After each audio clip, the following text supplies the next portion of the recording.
Ka halal Yahweh Bashem Yoshai Bashem Rekakudash Brakti Yahweh Brakti Yahweh Shai. Shalom. Shalom. Devil honestly, elder G-Man's great wisdom. Shalom.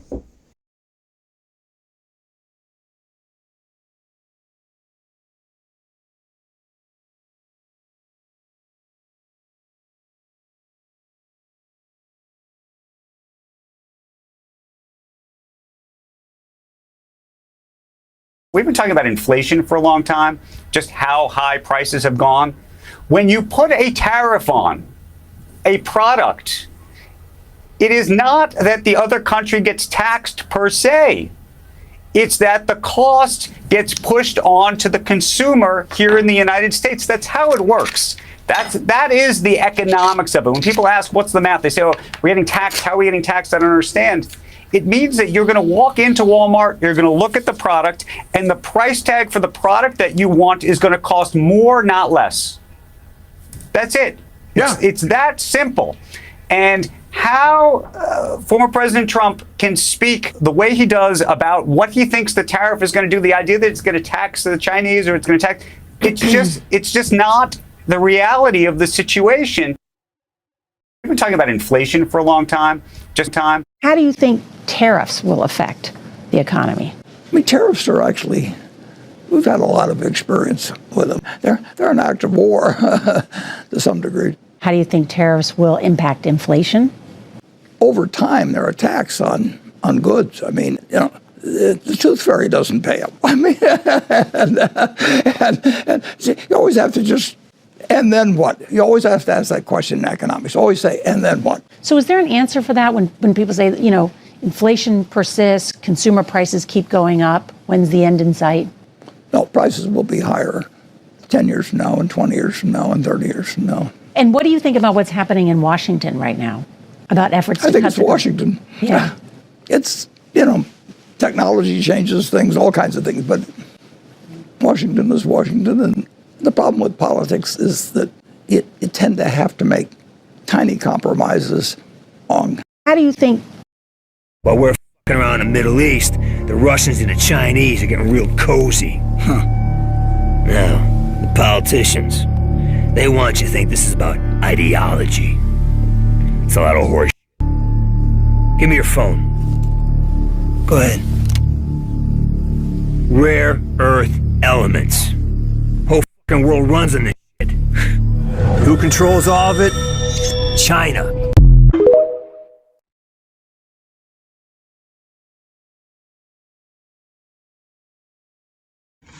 Shalom to you, like the Torah Charge, your scattered abroad. Greetings. The last thing you saw on screen, feel free to watch that video. Not going to show up copyright reasons and so on and so forth with that. But the brother here, he found this picture.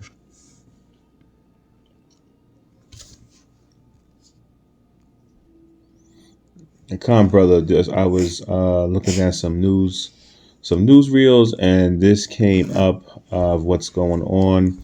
So we have the donkey that says he looks fine to me, that represents the Democratic Party. This is going to hurt. We have the current king of Babylon here representing the Republicans with a needle in his hand saying tariffs. And then in the glass bottle, it says the cure. And then we have Uncle Sam that's representing America. That's Babylon on his deathbed. So in other words, this is a depiction of what the king of Babylon thinks that is going to revive Uncle Sam, America, Babylon, to make it great again, as he has stated, bring it back to its former glory.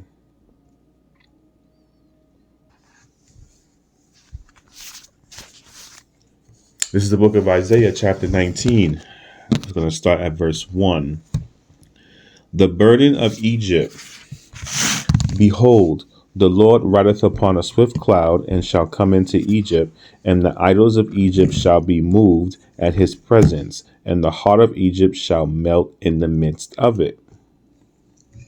The burden, behold, Yahweh is going to come back in the name of his Father on a swift chariot, what the world calls UFO, or UAP, or spaceship. It's being like unto a cloud here, shall come into Egypt.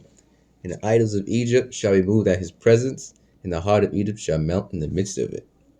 That's truly when Yahweh shall come back. He's going to come back to modern Egypt, which is where America. This Egypt right here is referring to America. Verse 2. And I will set the Egyptians against the Egyptians, and they shall fight every one against his brother, and every one against his neighbor, city against city, and kingdom against kingdom. The Egyptians is Americans. So that's a civil war I was talking about.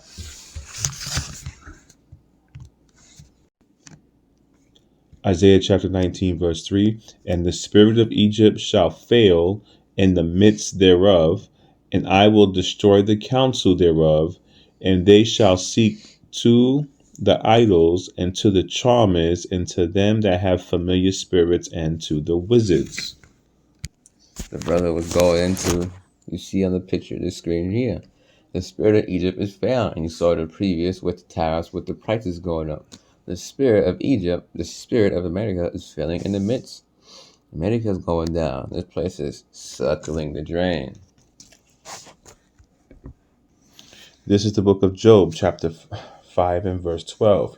He disappointeth the devices of the crafty, so that their hands cannot perform their enterprise. And they want to bring in that new world order and do that MOTB, which is all part of their enterprise. So they can very well. So this money system, as it is now, it has to collapse.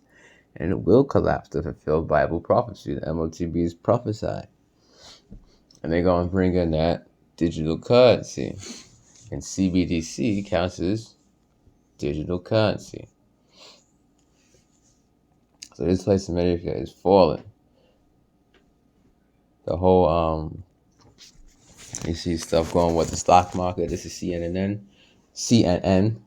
We're certainly talking about the Great Depression when discussing Trump's stock market.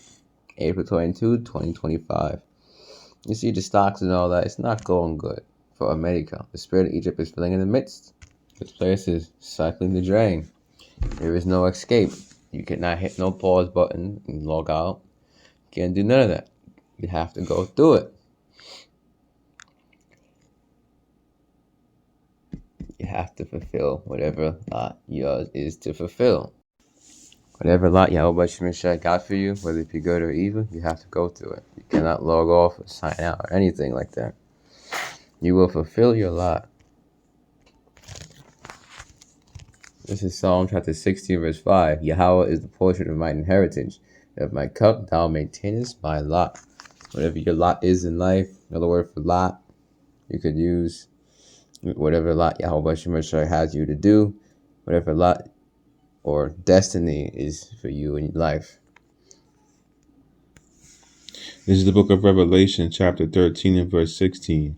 And he causeth all, both small and great, rich and poor, free and bond, to receive a mark in their right hand or in their foreheads. Verse 17. And that no man might buy or sell, save he that had the mark or the name of the beast or the number of his name. Here is, verse 18, here is wisdom. Let him that have understanding count the number of the beast, for it is the number of a man, and his number is 666. All, both small and great, rich and poor, free and bond, to the rich class, to the poor class, to the homeless, to the prisoners. Although he might just end up trying to take out the homeless and kill them all. But yeah, he calls it all, homeless too, any homeless. He still wants to fulfill his enterprise, his new world order. So any homeless, he would take them as to MOTB them too. The word there for mark is charigma, an imprinted mark, or to etymology. It's a physical thing. It is charax. Click on charigma. Strong's G 5480, charigma. Etymology, charax. Strong's G 5482, charax. Palisade. So remember, John the Revelator lived on an island that was more than 2,000 years ago. So it's not a modern car palisade. It's being compared to a thing of his time period, ancient palisade. And what is a palisade back then, in the time of John the Revelator? You see it on screen right here. Now, what does this look like? It looks like this needle right here, right? It does. Cherigma here. Cherigma, this is writingthebeast.com, by the way. Cherigma is an engraved, etched, branded, or inscribed mark or sign closest to the original sense of how you pronounce this Greek word right here. It goes on. Is the earliest example in Sof.Phil.267, where cherigma denotes the bite of a snake. So you see how cherigma denotes the bite of a snake. Look at this picture right here. Looks like a snake fang. And Esau is the serpent in the scriptures. So now you know. Let's get to verse 17. And that no one might buy. That's self-explanatory. Not going to buy and sell without this thing. The bankers, the elites of Esau are bankers. They want people to have this. And what do bankers deal with? Buying and selling. The bankers, the elites going into the Rothschilds, Rockefellers, Oppenheimer, so on and so forth. Aaron Russo even spoke about it with this MOTB. They want everybody to have that mark. If you go to my channel, Neuralink can alter human brains, read description. This is on David 2. Go to the description box. Disclaimer under Section 107 of the Copyright Act 1976. MOTB will be doing crimes that lead you to there. You fast forward, you'll find Aaron Russo talking about the MOTB. And if you want to get to David 2, you can type in David 2-ZL1UB, as you see on screen. Let's zoom in a bit. There it is. Then you can get to it. My first channel. It's right here, David. Type in David, all caps, dash, now lowercase, ZW8ZI. You can get to it. Central Bank Digital Currency is CBDC. Verse 18, here is wisdom. Let him that have understanding count the number of the beast, for his number of a man, his number is 603 square and 6. Let's go on to 603 square and 6. Chai, ksai, stigma. Chai, ksai, stigma. Strong's G 5516. Chai, Xi, stigma. Chai, Xi, stigma. Let's go on to stigma. Strong's G 4742. Stigma. Stigma. A mark pricked in or branded upon the body, physical thing, not a spiritual mark, to ancient Oriental usage. Esau, the carnal man, he's not a spiritual man. He doesn't have a physical mark. To ancient Oriental usage, and in the elites of Esau are bankers, is to use with buying and selling, by the way. To ancient Oriental usage, slaves and soldiers bore the name or the stamp of their master or commander, branded or pricked, cut, physical thing into their bodies to indicate what master or general they belong to. And there were even some devotees who stamped themselves in this way with the token of their gods. This is the book of Exodus, chapter 21 and verse 4. If his master had given him a wife, and she have borne him sons or daughters, the wife and her children shall be her master's, and he shall go out by himself. This is verse 5. And if the servant shall plainly say, I love my master, my wife, and my children, I will not go out free. But there for children, Hebrew is sons. Okay, so in here where it says children, the Hebrew word for children is sons. Exodus 21:6. Then his master shall bring him unto the judges. He shall also bring him to the door or unto the doorpost, and his master shall bore his ear through with an awl, and he shall serve him forever. So this LTV could be likened into an oil, a digital oil. This is the etymology of the word sex. The English word sex originates from the Latin word sexus, which meant gender or state of being male or female. Wow. Sexus itself comes from a root meaning cut or division, like section. So sex makes the marriage. It's not in the papers. Because if you write some papers down, forge some papers, you could be married to half the planet. And it's all fake. Sex is what consummates the marriage. And what will this so it can also be likened unto going into a marriage agreement with this man Esau, because the LTV will have to be cut into you. Like when the man has sex with a woman that's a virgin, the hymen gets cut. Then you think about the shape of that palisade, that needle,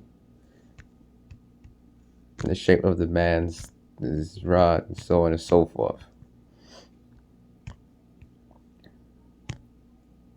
So it can be likened unto a digital oil and a marriage, getting married to Esau. To Esau.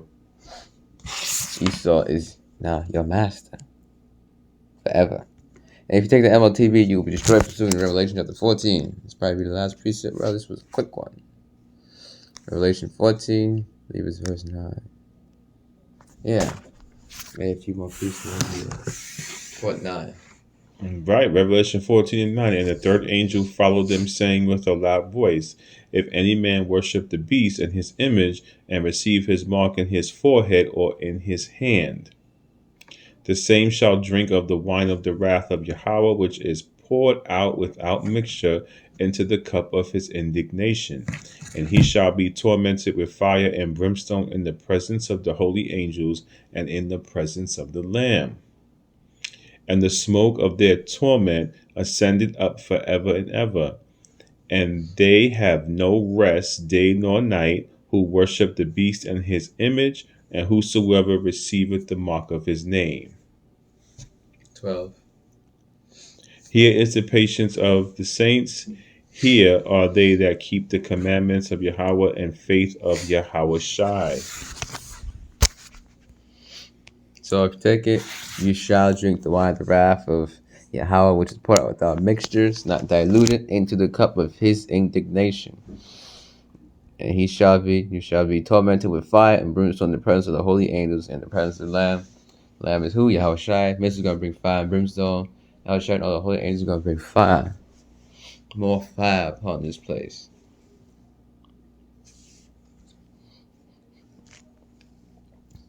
And all kinds of stuff can be happening that day. The angels can be they're dangerous. Torment forever and ever. The place of judgment is here under the sun, as the scriptures speak about. This is just real quick. Prove ain't no hell.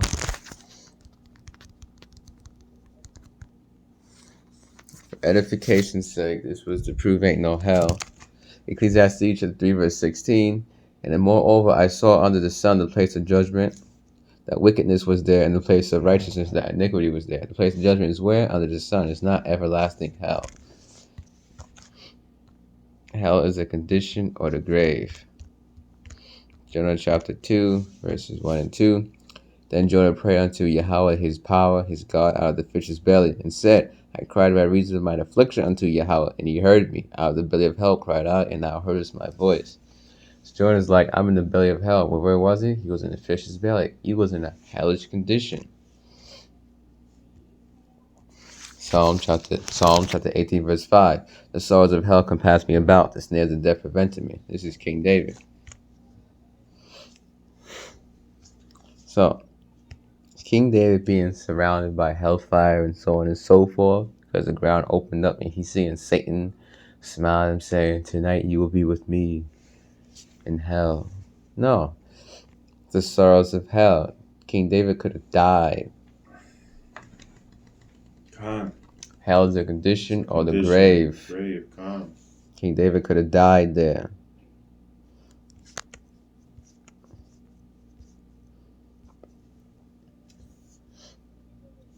So hell of condition on the grave.